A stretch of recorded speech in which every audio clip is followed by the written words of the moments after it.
Yesterday, justice came for Samantha Krebs. But before we get there, we need to go through the closings.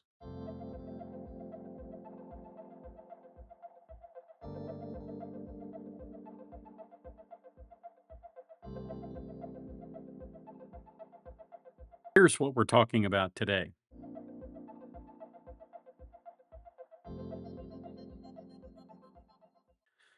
The closings were, I thought, a little too long, at least on the prosecution side, but I do believe that they were pretty persuasive, and I'll show you a couple of segments of that now. Part of what we need to prove to you is that the defendant intended to kill Joey Carnot. As Joey's lying on the ground, his life being taken away from him,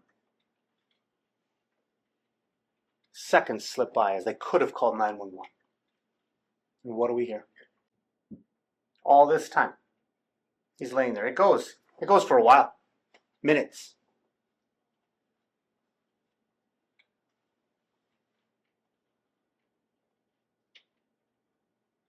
You say minutes, and you think, a minute's not that long.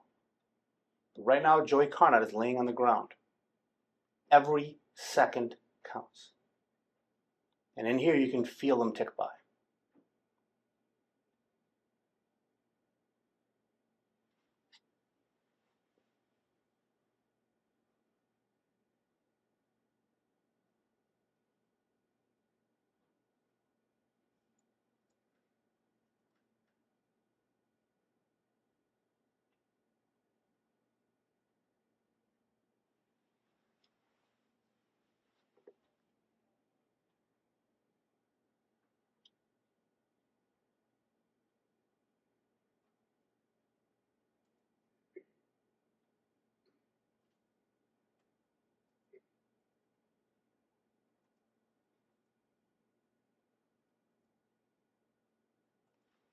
Ladies and gentlemen, if this is just about drugs, all this time, they could have thrown these drugs into anywhere. But it's not. All this is time that they could have called 911. That first responders could have responded and actually been trying to save Joey's life. Now, that right there was a masterful use of silence as argument. You could almost feel the blood leaking out of Joey Carnot as he's talking about that. The fact that there is that long a period of silence where they're doing absolutely nothing for Joey certainly underscores the issue of intent for the prosecution, and that's why it was powerful. Then John and Christy comes. She, according to her, with her hands covered in blood, buzzes them in. We'll get into that in a second. Then John and Christy walk in. All in that 10 minutes, according to the defendant. Ladies and gentlemen, I submit to you that that is not reasonable. It just isn't. And that's giving her, if that's a full 10 minutes. In reality, she would have had less than that. Because they didn't walk in and see just as she was stabbing Joey. By the time John and Christy walk in, Joey's on the floor. His pericardial sac is filling with blood. His heart is being strangled. And that's by the time they walk in. Now, she said, hands covered in blood. Yeah, buzzed him in. Well, that's peculiar. Because there's no blood on the buzzer. It is far more effective to show someone is a liar than to say someone is a liar. And if you watched Samantha Krebs' testimony about the stabbing, or about the event, I guess I should say, because she didn't say she stabbed him, she did say that she had her hands covered in blood and she buzzed both John and these other two people into the apartment. And yet, when the police get there, absolutely no blood on that buzzer. You don't have to say someone is a liar when you can show someone is a liar. Only hear that in the 911 call and that recording. And Pam says something else. Pam says John told her that the defendant admitted she stabbed Joe. We know John is telling his mom. What he's telling his mom is corroborated by what we hear at the scene. And John says Samantha told him. Ladies and gentlemen, there's no reason not to believe it.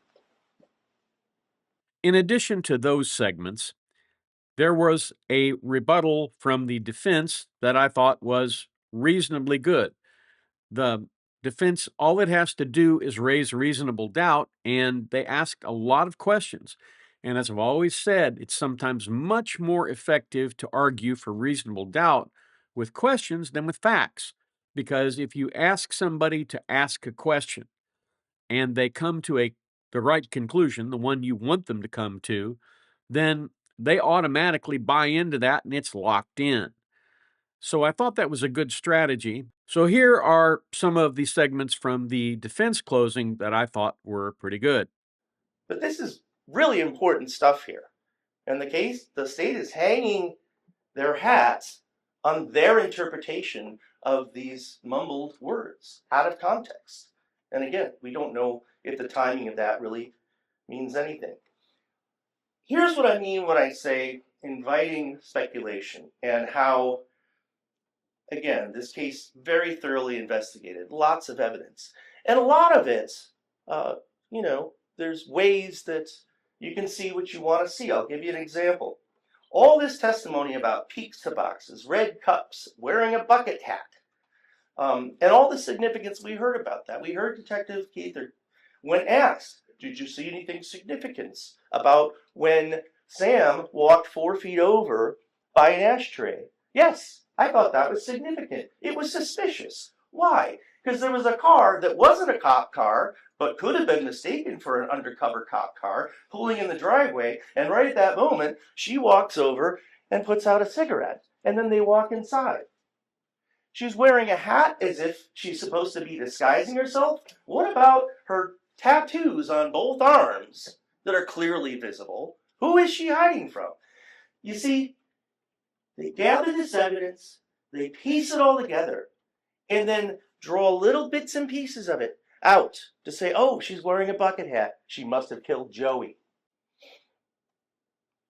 Now, I want to talk about some of the things that Attorney Grody said, just because I want you to check your own recollection of what happened in this case with your notes and to be able to freely discuss it rather than just being fed this information. Where do we come up with the idea that Joey must not have been using meth when he's talking about having cravings? That's what he said. He hasn't used yet. He's, struggling, and Samantha supplied him the dragon that he's trying to run away from, or however you want to word it. How does that mean that he hadn't used before, like Samantha said? It doesn't. Fortunately, hopefully, we don't know that much about what meth users do, but just from knowing how drug abusers act, the fact that you might take a big old hit of meth and then 10 minutes later or half an hour later want more is not at all inconsistent. So again, assumptions that are being worked into this, ways to argue this in such a way that they are crafting the evidence in that way. Now, all of those were really good questions, I thought. And asking the jury to go back and look at what the actual evidence was, not how the evidence was characterized, is a key tactic that defense attorneys use when there are vague statements that are made by witnesses or by police officers during an investigation or during testimony.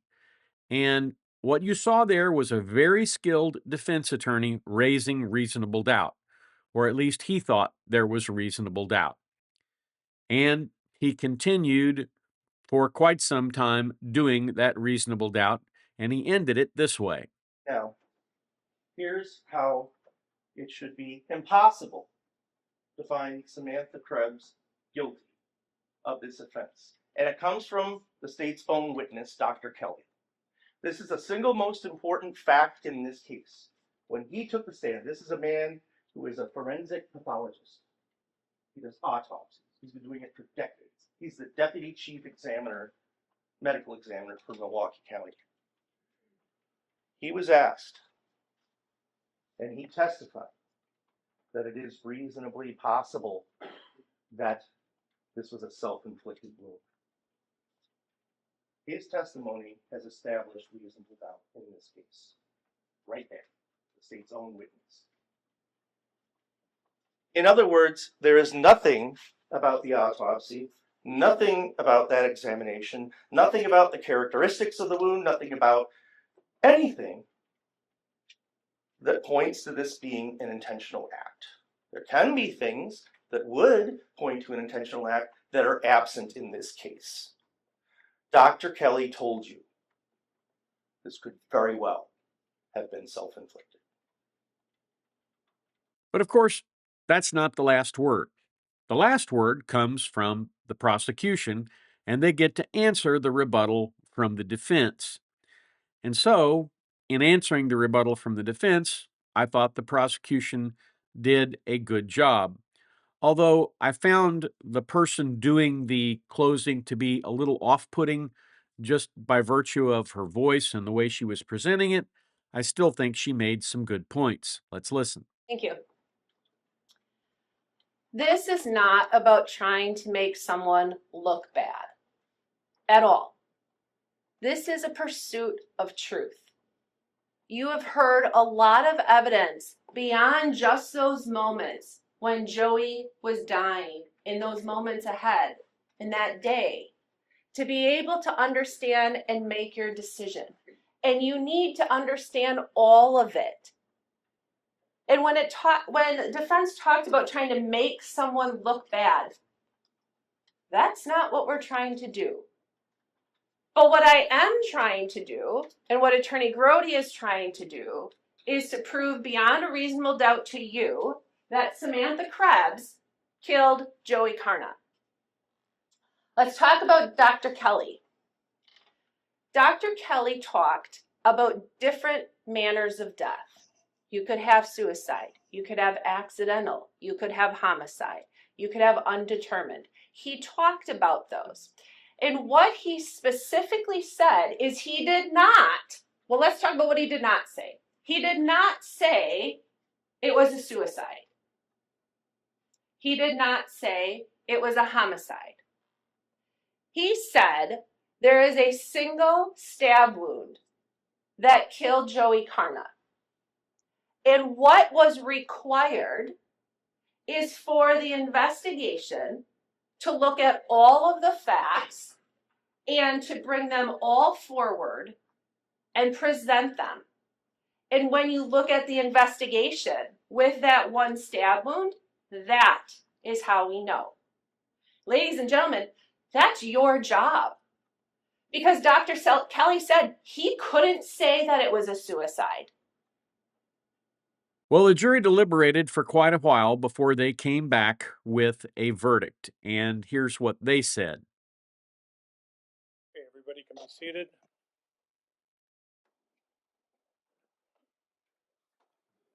All right, we're back in the courtroom on State of Wisconsin versus Samantha Jean Krebs. The court has gotten word that the jury has reached a verdict. The presiding juror is juror number 2, is that correct? All right, and so we'll have you hand the paperwork to the bailiff, so all of it, yep.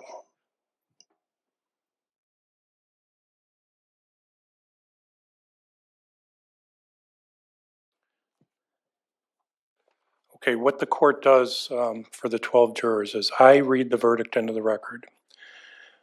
There's a follow-up process called polling where each of the 12 jurors are asked 2 questions. Your number will be called, not your formal name. When you hear your number called, you stand up and Deputy Clerk Marina will say, juror number 1, you've heard the reading of the verdict. Is this the verdict of the jury? You answer the question consistent with your deliberations? And the second question is this your verdict? And then after you answer those, you sit down. So when we do that, I'll have the deputy clerk not say your formal name on the record. It would just be your seat number. And she can go in chronological order, even though we're missing number 5 and number 14. All right. Regarding the verdict, I'm going to have the defendant and her attorney stand at this point. The verdict has been presented to the court. It reads as follows. In the matter of the state of Wisconsin plaintiff versus defendant Samantha Jean Krebs, Outagamie County case 2024 CF 921, the jury finds as follows. We, the jury, find the defendant, Samantha Krebs, guilty of the first-degree intentional homicide as charged in count 1 of the information dated this 11th day of September 2025 at Appleton, Outagamie County, Wisconsin, signed by the foreperson juror number 2. You can be seated at this time. All in all, I thought it was a good day for justice in Wisconsin. I think that they reached the correct verdict, and I think it's going to be very difficult for the defense to claim a lot of error in the trial since they were allowed to use so many leading questions it just isn't even funny. But at the end of the day, the jury spoke, the jury reached the conclusion it did, and Ms. Samantha's going to have to deal with those results. You know, when you set down that path and you take someone's life, you have to be ready to stand for accountability. And that's what she's going to have to do. Thanks for watching. I appreciate you being here today. If you have the opportunity today, try to do one kind thing to help somebody else. Any kind thing will do. Buy somebody a Coke, get them a cup of coffee. Anything that makes their day better, that would be a way to help make the world a better place. Because after all, isn't that what we're all after? Now, YouTube has a few things that they think you might be interested in, and they're going to be showing you that right up there.